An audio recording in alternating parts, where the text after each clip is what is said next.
Hey everyone, welcome to my channel and yes, a new trailer has dropped that I'm excited to react to क्योंकि इसमें one of my all-time favorite actors है which is Rani Mukherjee and yes, we have the official trailer for Mardani 3. मुझे 1 and 2 दोनों ही काफ़ी पसंद आए थे and Rani Mukherjee as the cop Shivani Shivaji.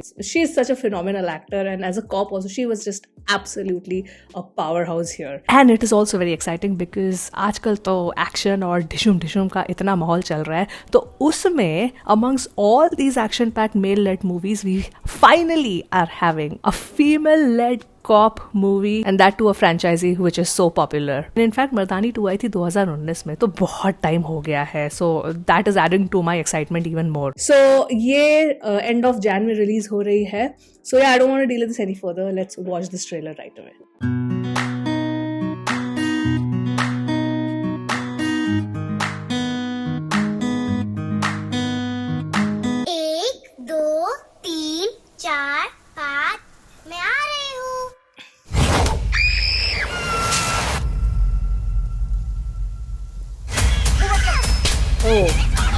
Kidnapping Bulandshahr से एक शॉकिंग किडनैपिंग केस सामने आया है जहां दो छोटी लड़कियां कल शाम मिस्टीरियस कंडीशंस में लापता हो गई। Welcome to NIA Roy. माफ करना, कूलिंग ऑफ पीरियड नहीं मिलेगा, मामला कुछ अर्जेंट है। ये केस आप हैंडल करें। पिछले 3 महीनों में जितनी बच्चियां देश में गायब हुई है सबकी लिस्ट निकालो। This is actually currently also happening. हम लोग डिस्ट्रिक्ट लेवल सोच रहे थे, ये साले तो रणजी खेल रहे हैं। अपने इन्फॉर्मर्स को उल्टा लटका, कुछ तो बताएंगे साले। Okay. अम्मा कुसुमपुर से भिखारियों का माफिया चलाती है। Oh, we have female villain. गलती भूल गई कितने बच्चों को उठवाया आज तक। हजारों में तो होंगे ही। इससे पहले भी उसको हमने बॉडी सप्लाई की है मैडम, पर इस बार उसको कुछ और ही चाहिए था। 8-9 साल की गरीब घर की चोरियां। समंदर देखा है कभी? अम्मा दिखाएगी समंदर, पहले ये देख। अम्मा ने इस बार 2 लाख की जगह 10 का रेट रखा था एक बूटी का। अरे मेरी मुन्नी को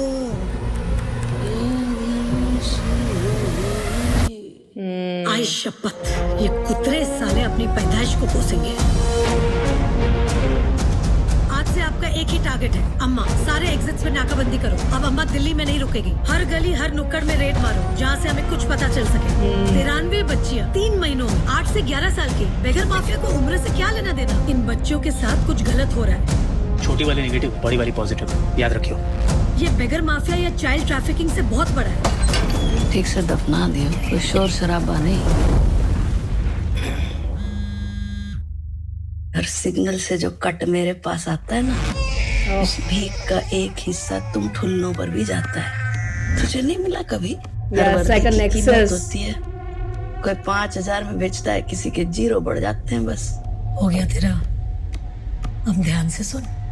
होंगे वर्दी बेचने वाले, तेरी बदकिस्मती की तू एक से भिड़ गई। तुझ जैसों से कट नहीं लेती है, तुझ जैसों को काट के रख देती है। रानी मुखर्जी just phenomenal. खत्म करके फेंक दियो उसी जगह। Even the actor playing Amma. Wow. Ma'am, Very good अम्मा trailer. आपके घर का पता ढूंढ रही है। आरी आरी आरी आरी मेरी मुन्नी को गोद में सुलारी।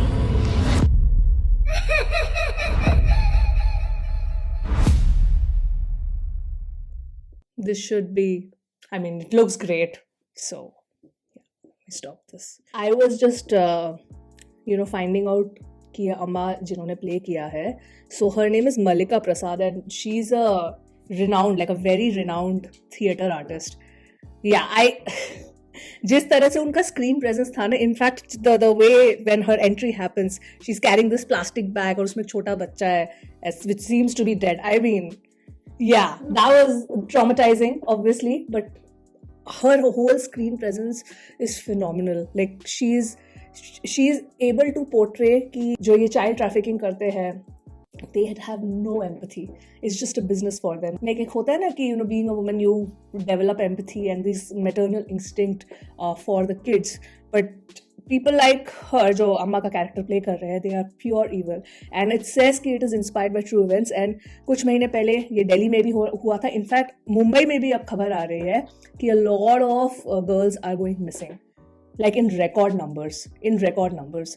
So this is a huge nexus, and it's just scary.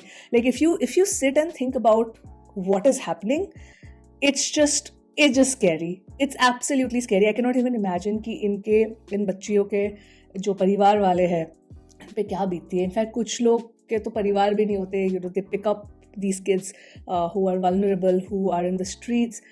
Is just heart shattering, completely heart shattering. So I feel that the seriousness of the topic was portrayed really well in the trailer, and I was just going through the credit and I just realized that the screenplay and the dialogue is written by Ayush Gupta. Now Ayush Gupta is someone who actually wrote the Railwaymen, जो series Netflix पे है. And if you have not watched it, I please urge you guys to watch it because it's a really well-written series. So there's a lot of nuance in his writing, and I'm expecting the same from this movie as well, seeing that he has done the screenplay basically. So considering we have a renowned theatre artist like Malika who's playing the villain, and she has an incredible screen presence that I can see from the trailer, and Rani Mukherjee, who, well, she doesn't need to prove her acting prowess anymore. We know for a fact, who is, especially us millennials who have grown up watching Rani, she is such a versatile actor, and I know she's going to nail this role. We've seen in Mardani 1 and Mardani 2, so it's no doubt that in this also she's going to nail the role. And like I said, the topic chosen for this particular film is very, very relevant, not just right now, but it is definitely a very relevant issue which has plagued our country. So yes, from the trailer edit, I feel that yes, it's going to be high octane, presented in a commercialized way, but I still feel that the sensitivity of it is still maintained. So yeah, that was my reaction to the official trailer of Mardani 3. I want to know what are your thoughts. Aapko kaisa laga trailer? Please batana. And yeah, with that I will end this video here, and I will see you soon on my next one. Bye.